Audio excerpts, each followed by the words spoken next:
Film ಚೇಂಬರ್ಗೆ Rachita Ram ಮೇಲೆ ಮತ್ತೊಂದು ದೂರು ದಾಖಲಾಗಿದೆ. ಅಡ್ವಾನ್ಸ್ ವಾಪಸ್ ಕೊಡದೆ ಸತಾಯಿಸ್ತಾ ಇದ್ದಾರಂತೆ ಡಿಂಪಲ್ ಕ್ವೀನು.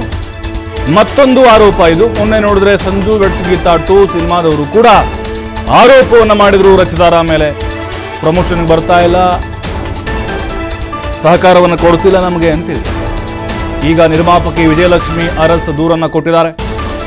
ಉಪೇಂದ್ರ ರಚಿತಾ ನಟನೆಯ ಉಪ್ಪಿ ರುಪ್ಪಿ ಸಿನಿಮಾಗೆ ಅಡ್ವಾನ್ಸ್ 13 ಲಕ್ಷ ಇಸ್ಕೊಂಡಿದ್ರು. ಟೋಟಲಿ 23 ಲಕ್ಷಕ್ಕೆ ಮುಗಿದಿತ್ತು. ಅಂದರೆ ಸಂಭಾವನೆ ಅವರಿಗೆ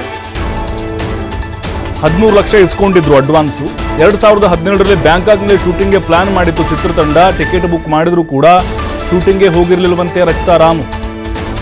ಹೀರೋ ಪೋರ್ಷನ್ ಶೂಟ್ ಮಾಡಿ ವಾಪಸ್ ಆಗಿತ್ತು ಚಿತ್ರತಂಡ. ಮೈಸೂರಿನಲ್ಲಿ ಒಂದಿನ ಮಾತ್ರ ಶೂಟಿಂಗ್ನಲ್ಲಿ ರಚಿತಾ ಭಾಗಿಯಾಗಿದ್ರಂತೆ. ರಚಿತಾ ರಾಮ್ ಕಾರಣದಿಂದ ಅರ್ಧಕ್ಕೆ ಸಿನಿಮಾ ನಿಂತ್ಕೊಂಡಿದೆ ಅನ್ನುವಂಥ ಆರೋಪ ಮಾಡ್ತಿದ್ದಾರೆ ನಿರ್ಮಾಪಕರು. ಅಂದಿನಿಂದ ಸಂಪರ್ಕಕ್ಕೆ ಸಿಗದೆ ಸತಾಯಿಸ್ತಾ ಇದ್ದಾರೆ ಅನ್ನುವಂತಹ ಗಂಭೀರ ಆರೋಪ ಈಗ ಅವರ ಮೇಲೆ ಬಂದಿದೆ. ನಿರ್ಮಾಪಕಿ ವಿಜಯಲಕ್ಷ್ಮಿ ಅರಸ್ ಈಗ ದೂರನ್ನು ಕೊಟ್ಟಿದ್ದಾರೆ ರಚಿತಾ ರಾಮ್ ಮೇಲೆ. 23 ಲಕ್ಷ ಸಂಭಾವನೆ ಮುಗಿದಿತ್ತು ಓವರಾಲ್ ಸಿನಿಮಾದಲ್ಲಿ ಆ್ಯಕ್ಟ್ ಮಾಡಲಿಕ್ಕೆ. 13 ಲಕ್ಷ ಅಡ್ವಾನ್ಸ್ ಇಸ್ಕೊಂಡಿದ್ರಂತೆ. ಸಿನಿಮಾನೂ ಇಲ್ಲ, ಈ ಕಡೆ ಅಡ್ವಾನ್ಸು ಇಲ್ಲ. ನಿರ್ಮಾಪಕರು ಏನು ಮಾಡಬೇಕು? ಹಾಗಾದರೆ ಸಾಲಾಗಿಲ್ಲ ಮಾಡಿಕೊಂಡು ಏನೋ ಒಂದು ಹಣವನ್ನು ಅಡ್ಜಸ್ಟ್ ಮಾಡಿಕೊಂಡು ಕೋಟಿ ಇನ್ವೆಸ್ಟ್ ಮಾಡಿ ಒಂದು ಸಿನಿಮಾ ಮಾಡಬೇಕು ಅಂತ ಅಂದ್ಕೊಂಡಿರ್ತಾರೆ. ಉಪೇಂದ್ರ ಅವರು ಹೋಗಿದ್ದಾರೆ, ಆದರೆ ರಚಿತಾ ರಾಮ್ ಹೋಗಿಲ್ಲ. ಬ್ಯಾಂಕಾಕ್ನ ಶೂಟಿಂಗ್ ಇತ್ತು, ಆಗಲೂ ಕೂಡ ಟಿಕೆಟ್ ಕ್ಯಾನ್ಸಲ್ ಮಾಡಿಸಿದ್ರಂತೆ. ಮೈಸೂರಿನಲ್ಲಿ ಒಂದು ದಿನ ಶೂಟಿಂಗ್ ಬಂದಿದ್ದರಂತೆ. ಕಾರಣ ಕೇಳೋಕ್ಕೆ ಫೋನ್ ಮಾಡಿದರೆ ಫೋನೇ ತೆಗಿತಾ ಇಲ್ಲ, ಸಂಪರ್ಕಕ್ಕೆ ಸಿಗ್ತಾ ಇಲ್ಲ. 2017ರ ಕತೆ ಇದು. ಇಲ್ಲಿವರೆಗೂ ಕೂಡ ಹಣವನ್ನು ನಟಿ ರಚಿತಾ ರಾಮ್ ವಾಪಸ್ ಕೊಟ್ಟಿಲ್ಲ. ಯಾಕೆ ಹೀಗೆ ಮಾಡ್ತಿದ್ದಾರೆ ರಚಿತಾ ಅವರು? ಸಿಕ್ಕ ಅವಕಾಶಗಳನ್ನು ಯಾಕೆ ಬಳಸಿಕೊಳ್ತಾ ಇಲ್ಲ? ಸಾಲು ಸಿನಿಮಾಗಳಲ್ಲಿ ಏನಾದರೂ ಬ್ಯುಸಿಯಾಗಿಬಿಟ್ರೆ ಹಾಗಾದರೆ ರಚಿತಾ ರಾಮು, ಅಥವಾ ಕೇವಲ ದುಡ್ಡಿಸ್ಕೊಂಡು ಸಿನಿಮಾ ಮಾಡದೆ ಮೋಸ ಮಾಡುವಂತಹ ಪ್ರವೃತ್ತಿಯನ್ನು ಬೆಳೆಸ್ಕೊಂಡ್ಬಿಟ್ರ ಇವರು ಅಂತ ಅನುಮಾನ ಈಗ. ಮತ್ತಷ್ಟು ಮಾಹಿತಿ ರಮೇಶ್ ನೀಡ್ತಾರೆ. ರಮೇಶ್, ಮೊನ್ನೆ ನೋಡಿದ್ರೆ ಸಂಜು ವೆಡ್ಸ್ ಗೀತಾ 2 ಸಿನಿಮಾದವರು ಆರೋಪವನ್ನು ಮಾಡ್ತಿದ್ರು. ಈಗ ಮತ್ತೊಂದು ಗಂಭೀರ ಆರೋಪ. ಯಾಕೆ ರಚಿತಾ ಅವರು ಹೀಗೆ ಮಾಡ್ತಾ ಇದ್ದಾರೆ? ಜಾಸ್ತಿ ಸಿನಿಮಾ ಅವಕಾಶಗಳು ಸಿಗ್ತಾ ಇದ್ದವು ಅನ್ನುವಂಥ ಕಾರಣಕ್ಕ, ಅಥವಾ ಈಗ ಇದು ಒಂದು ದುಡ್ಡು ಮಾಡುವಂಥ ಪ್ರವೃತ್ತಿಯಾಗಿ ಮಾಡಿಕೊಂಡ್ರ ಅನ್ನುವಂಥ ಅನುಮಾನ ಈಗ ರಚಿತಾ? ಎಷ್ಟು ಪ್ರಭು ನಿಜಕ್ಕೂ ಹೇಳ್ಬೇಕು ಅಂತಂದ್ರೆ ಇದೊಂಥರ ಏನೋ ಅದೊಂದು ನೇಮು ಹೆಚ್ಚಾಗ್ತಾ ಈ ತರ ಒಂದು ಕಾಯಿಲೆ ಸ್ಟಾರ್ಟ್ ಆಗುತ್ತೇನೋ ಅಂತ ಅನ್ಸುತ್ತೆ. ಯಾಕಂದ್ರೆ ನೋಡಿ, ನೀವ್ ಹೇಳಿದಾಗೆ ಮೊನ್ನೆ ಕೂಡ ಸಂಜು ವೆಡ್ಸ್ ಗೀತಾ 2 ಸಿನಿಮಾ ಆ ನಿರ್ಮಾಪಕರು ಕೋಟಿ ಹಣವನ್ನ ಖರ್ಚು ಮಾಡಿ ಸುಮಾರು 16 ಕೋಟಿಯಷ್ಟು ಹಣವನ್ನ ಖರ್ಚು ಮಾಡಿ ಸಿನಿಮಾ ಮಾಡಿದ್ರೆ ಒಂದೇ ಒಂದು ಕಡೆ ಕೂಡ ಪ್ರಚಾರಕ್ಕೆ ಬರ್ಲಿಲ್ಲ ಆಕೆ.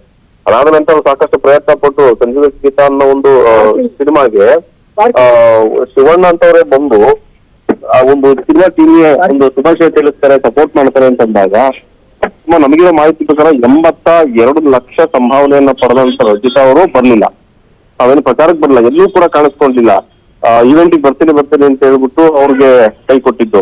ಈಗ ಅದಾದ ಒಂದಿನ 2 ದಿನಕ್ಕೆ ನಿನ್ನೆ ಕೂಡ ಇಡೀ ಟೀಮ್ ಅವ್ರ ಮೇಲೆ ಆರೋಪ ಮಾಡೋದು, ಫಿಲ್ಮ್ ಕಂಪ್ಲೇಂಟ್ ಇಂದ ಕೊಟ್ಟು ಅವ್ರು ಕರೆಸಿ ಮಾತಾಡ್ಬೇಕು ಅಂತ ಹೇಳಿದ್ರು.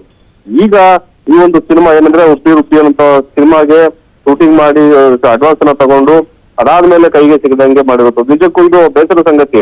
ಒಬ್ಬ ಕನ್ನಡದ ಸ್ಟಾರ್ ನಟಿ ಅಂತ ಅಂದಾದ ಮಾತ್ರಕ್ಕೆ ಆಕೆ ಏನ್ ಮಾಡಿದ್ರು ಕೂಡ ಸಹಿಸ್ಕೋಬೇಕು ಅನ್ನೋದೆಷ್ಟು ಸರಿ? ನಿರ್ಮಾಪಕರು ಹಣವನ್ನ ಇನ್ನೊಂದು ಸೋಲನ ಮಾಡಿ ಮನೆ ಮಠಗಳನ್ನ ಅಡಾಯಿತು ತಂದಿರ್ತಾರೆ.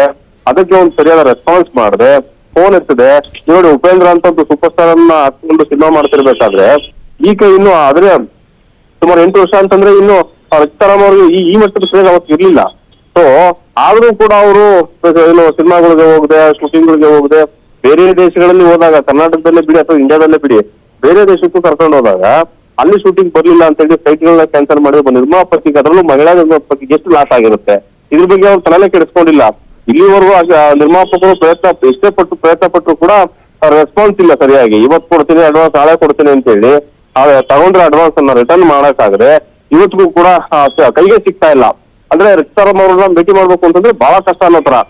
ಯಾಕೆ ಅಂತಂದ್ರೆ ಈಗ ನೋಡಿ, ನಾವು ಪವರ್ ಪುನೀತ್ ರಾಜ್ಕುಮಾರ್ ಅಂತವ್ರೆ ಯಾರಾದ್ರೂ ನಿರ್ಮಾಪಕರು ಅಥವಾ ನಿರ್ಮಾಪಕರು ಕಡೆಯವರು ಬಂದಾಗ ಅವರೇ ಖುದ್ದಾಗಿ ಹೋಗಿ ನಿಂತು ಮಾತಾಡ್ತಾ ಇದ್ರು. ಅಥವಾ ಫೋನ್ ರೆಸ್ಪಾನ್ಸ್ ಆಗಿಲ್ಲ ಅಂತಂದ್ರೆ ಸ್ವಿಚ್ ಆಫ್ ಆಗಿದ್ರು ಕೂಡ ಅದಾದ್ಮೇಲೆ ಆನ್ ಮಾಡಿ ಮೆಸೇಜ್ ನೋಡಿ ಮಾಡ್ತಾ ಇದ್ರು. ಬಟ್ ರಚಿತಾ ರಾಮ್ ಅವರು ಏನು ತಾನು ದೊಡ್ಡ ಕನ್ನಡದ ಸೂಪರ್ ಸ್ಟಾರ್ ನಟಿ ಅನ್ನೋ ಭಾವನೆಗೆ ಬಿದ್ದು ಈ ತರ ಮಾಡ್ತಾ ಇದ್ದಾರೋ ಗೊತ್ತಾಗ್ತಾ ಇಲ್ಲ. ಬಟ್ ಈ ಒಂದು ಏನು ಒಂದು ಜಟಪಟಿ ಏನಿದೆ ಅದು ಮುಂದಿನ ಹಂತಕ್ಕೆ ಹೋಗುವ ಎಲ್ಲ ಸಾಧ್ಯತೆಗಳು ಇದೆ ಪ್ರಭು. ಥ್ಯಾಂಕ್ ಯು ರಮೇಶ್ ಮಾಹಿತಿಗಾಗಿ.